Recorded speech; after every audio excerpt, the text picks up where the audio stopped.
Shabbat Shalom. I'm Rabbi Lauren Werber at Congregation Beth Adam in Cincinnati, and I'm glad to be sharing this Shabbat with each of you. As you can see, we have a special guest joining me this evening.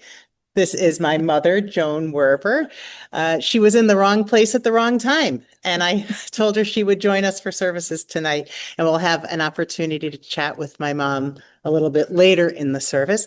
And I decided as long as we were chatting with her, she could help to lead the service as well. So Mom, welcome to Beth Adam and welcome to your first streaming service. Thank you. Shall we begin like we do in person with a deep breath or two to breathe out the garbage of the week? There's always plenty of it, the stresses, the troubles, and to breathe in the peacefulness of Shabbat.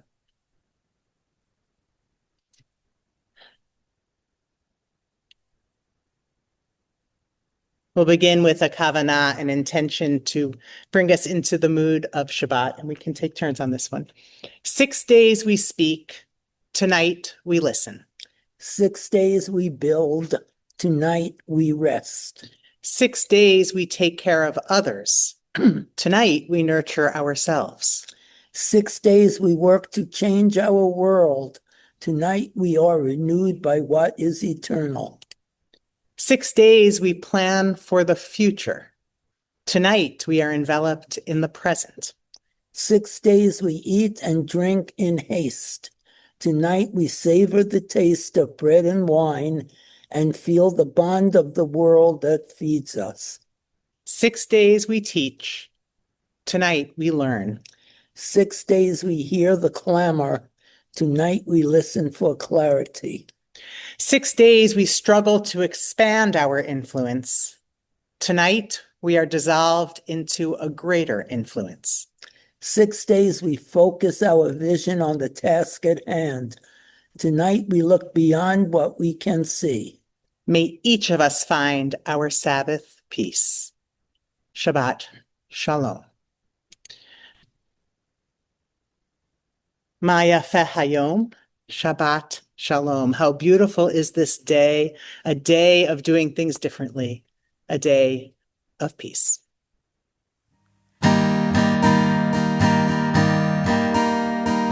Maya Hayom, Shabbat Shalom.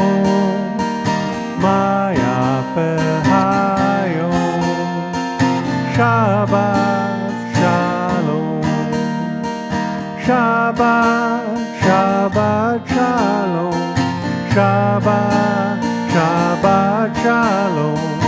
Shabbat, Shabbat Shalom.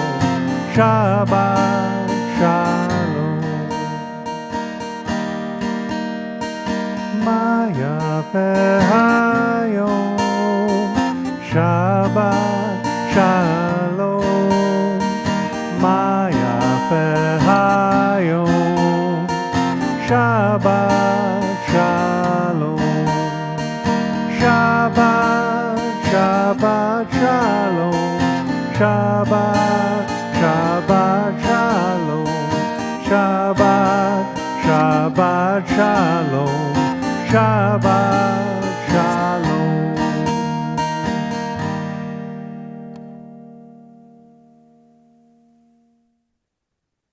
On Shabbat, we light the candles. Candles bring forth light, illuminating the darkness. Candles offer us warmth, providing comfort. Candles awaken us as we reach for possibilities. As we light these candles, let us use their light to stretch beyond ourselves, touching others, bettering our world.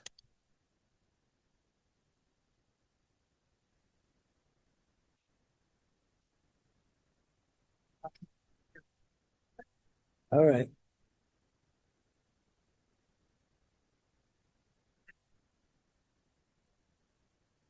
Baruch Haor Ba'olam.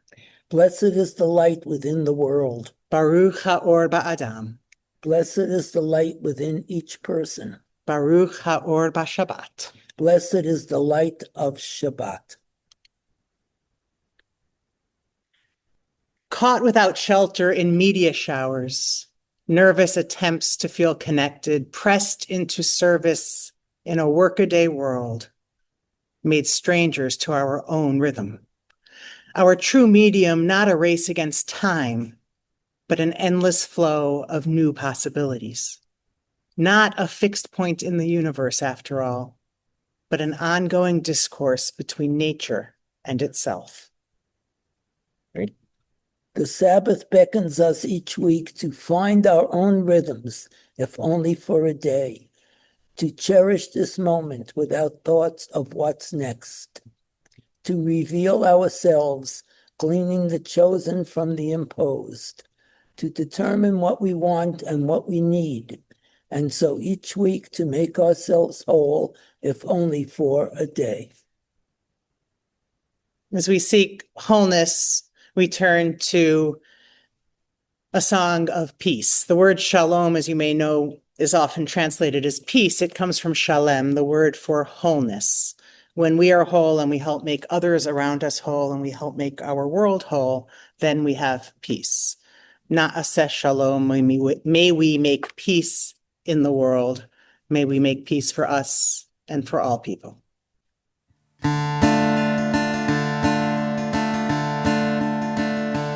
נעשה שלום בעולם, נעשה שלום עלינו ועל כל העולם. אמרו שלום, נעשה שלום, נעשה שלום. שלום עלינו ועל כל העולם. נעשה שלום, נעשה שלום. שלום עלינו ועל כל העולם. נעשה שלום, נעשה שלום. שלום עלינו ועל כל העולם. נעשה שלום, נעשה שלום. שלום עלינו ועל כל העולם. נעשה שלום, נעשה שלום. שלום עלינו ועל כל העולם. You're in for a treat tonight. Yeah. I think I'm in trouble tonight and everyone else is in for a treat tonight. I realized that this Shabbat is exactly 1 year since I began my tenure at Beth Adam on August 1st of last year. And I was thinking of what to do with this conversation time. And then I saw my mother and I thought it's a nice chance to get to know me a little differently after a year. We've had a year to get acquainted through the eyes and stories of my mother, and also a chance to hear the wisdom of somebody a generation ahead. So that was in the spirit of celebrating this year of being here. I thought we'd look back a little further and learn from my mom. So we could just chat, but I'll start with a question. Because what happened was we started talking about with this work, and my mom started talking about what she would tell about me, and that's what I'm not sure if this is for better or worse, but I'm going to ask you this. Do you want to share a little bit about me and my becoming a rabbi, how you felt about me becoming a rabbi, when you knew this was going to happen, and how you feel about it now? I knew when Lauren was very young that she was going to be a rabbi. She always had the heart of a rabbi. I will give you some examples. You're allowed to just talk to me. She's pretending I'm not here. There's no script. My mom is pretending I'm not here and looking into the screen to talk about me. You do you, whatever's more comfortable. She went to camp all summer, and the very last week of camp before she went back to school, there was a special Jewish camp where children from the inner city would be able to go to camp for free if they could find somebody to pay their way. Of course, Lauren was the first volunteer. But these kids were really needy, and she asked me for a black garbage bag. And she went up and down our street with this black garbage bag, collecting clothes for these children from all the families on the street. By the end of the day, she couldn't even carry the bag. She schlepped it full of clothes and brought it to camp with her. That was one thing. If I bought her clothes that had a designer label on them, she would not wear them until she cut the labels out, because some children who couldn't afford clothes with labels would feel terrible that she had labels. I told you were in for a treat and I was not. And she was in, I'll never forget, in middle school. She was 14 years old. I wasn't warned about this one. No, and she came home and said, "Mom, this summer can I go to Los Amigos?" I said, "What is that?" She said, "Well, it's in one of 4 countries in South America, very poor countries. And you can sign up for one of 4 different jobs. You could plant trees, you can dig toilets, you could give inoculations." Eye What was tests, it? maybe eye tests, I think, And there was vision an- tests. And you live with one family in a hut in these countries, no running water, no bathrooms, nothing. I said, "Lauren, what if you got sick?" She says, "Oh, Mom, you always think of those things." They account for that. They have a man on a donkey who rides 40 miles to a telephone to call Texas to come send a rescue plane to pick you up. I said, "No way. You cannot go to Los Amigos. I don't care how much you beg or how much you cry. You are not going." Well, I want you to know, this is, I don't know, 45 years later, 40 years later, she still holds it against me for not letting her go to Los Amigos. So I said, "Lauren, you can do a lot of good in this country. Just go and do some research and find out what there is out there." I don't hear from her. I don't hear from her. Finally, I said to her, "Well, Lauren, did you find anything?" She says, "I did, but I can't do it. And it's all your fault." I said, "What did you find?"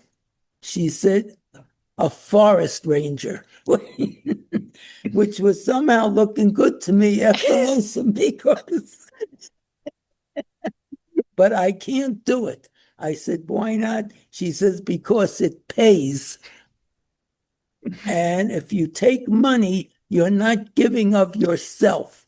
So it's out of the question."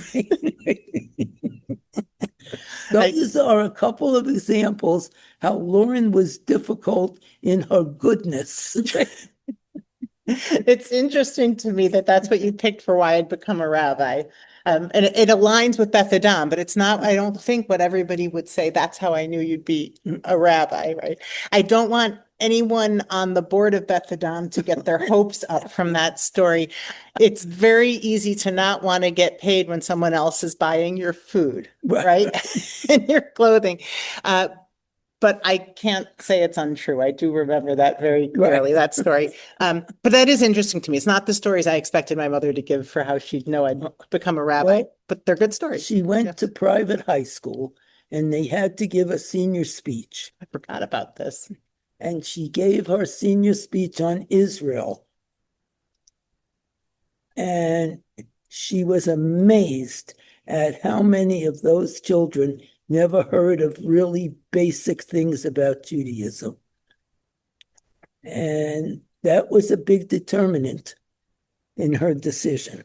That's very true. I went to a public school with a lot of Jewish students until 11th grade. Right. And when I switched to this school where they weren't, I realized how important it was. That's true. So anyway, you now have a glimpse into my impossible. And Rabbi Roberts, who you met, was also a big influence in her life. Absolutely. Yeah. Yeah. And gave us the opportunity always to be part of synagogue life, which brings me to a question of what you hoped my brother David and I would get from Judaism or give to Judaism. Mainly the values. And I think I was very successful in instilling those values into the two of you. For better and worse, right? For better or worse. Anything else? Because you can get values a lot of places. Yeah. It just connected the generations. Yeah. Just knowing that my grandparents practiced it, my parents, us, and now we handed it down to another generation. That's actually a powerful answer and something to remember now. There's lots of ways to come to Judaism, and Yeah. it's not only that way, but if that is a reality in your family, that connection being something I don't think kids appreciate. I don't Right. know that I appreciated the generational piece as a child, but as we get older, we do, and that it's worth putting the work in when we don't appreciate it so that we can appreciate it later. Any best memories, Jewish memories from family life? We had some great Passovers with strange combinations of people. Stephen taught law school for 46 years. This is my father. Yeah, and he would put notes up in the law school. Anyone that has nowhere to go for Passover is welcome in our home. And I was convinced that one year Jack the Ripper was going to ring my doorbell. We got all kinds of all people. kinds of people, Muslims and Catholics and Christians and all kinds. And it really made for wonderful seders. It really did. Because you felt as you were celebrating, they were learning. Which is what it's all about. Right. And Purim was terrific. Lauren wrote, I don't know how many, 17 Purim spiels. Oh, that's as an adult. As an adult. I'd say closer to 10 because we didn't do it every year. But we did one here last year, sort of. So those of you who are local may have seen that one. But growing up, we had a drama director at the congregation I grew up at who wrote them. yeah. I finally got the lead one year, and if you've heard me sing, you know that it's not singing, and they had to change it to kind of spoken word because they made the mistake of giving me the lead. Do you remember that? Yeah. The other years I played trees and it was all okay, but that year we had some trouble.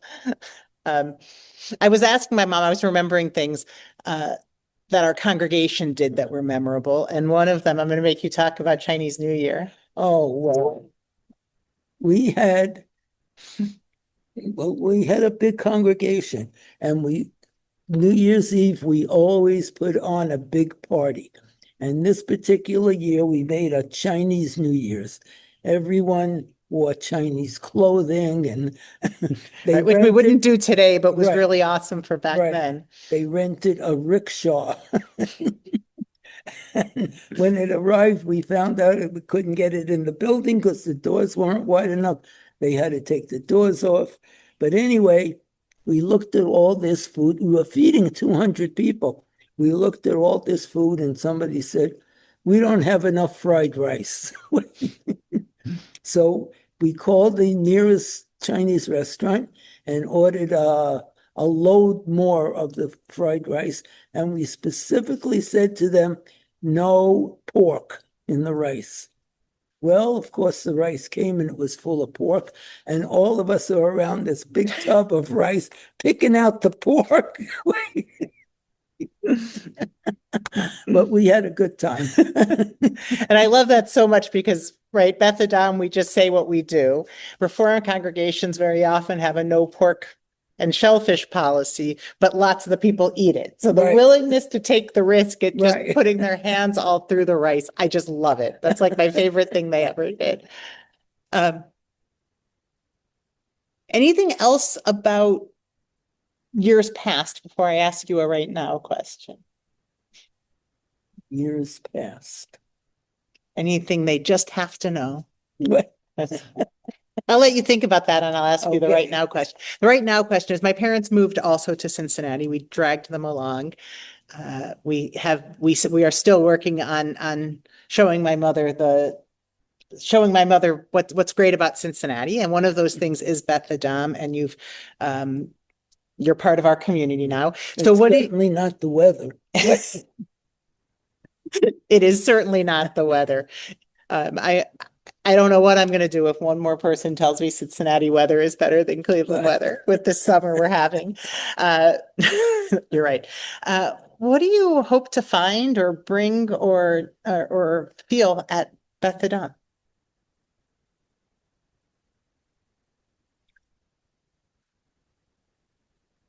Friendship, acceptance, learning, These are things we can do. comparing the difference between Beth Adam and B'nai Abraham or Manuel. Emmanuel. Because right now Beth Adam is quite foreign to me. Right. Yeah, it's hard. I don't know how many people who are part of our community, I do know it's a mix, came from Reform and conservative backgrounds and then adjusted, and some come from no background and it's a different adjustment. I will say it's not a secret. As I was looking into this position, I let people know that I'm a bit more traditional in practice. And I thought it would be a hard transition to not have the traditional prayers. Last week, I was at a reform service for the first time in probably 9 months, and it was a beautiful reform service. I really think it was one of the nicest reform services I've been to. And I expected to be nostalgic for the prayers and found I was having difficulty with them, that this has become my liturgy and my mode of connecting to tradition and to the universe, however we understand that.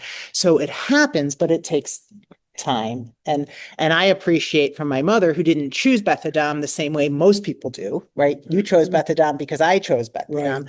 The openness of adjusting to that. And some things we'll always miss, and some things a person likes better, but I appreciate that openness and understanding everywhere has something to offer. Well, I look forward to providing all of the things on your list to you and everybody else. The good list. Zentangling. And tell them what's coming. Tell them, yes. Say a little about holidays. I hope to start a knitting group.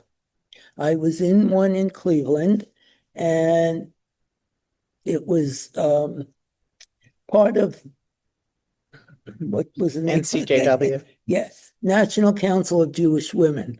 And we had maybe 35 members, and we only knit for charity. We gave away hundreds of knitted pieces a year to hospitals, to Veterans Association. Veterans,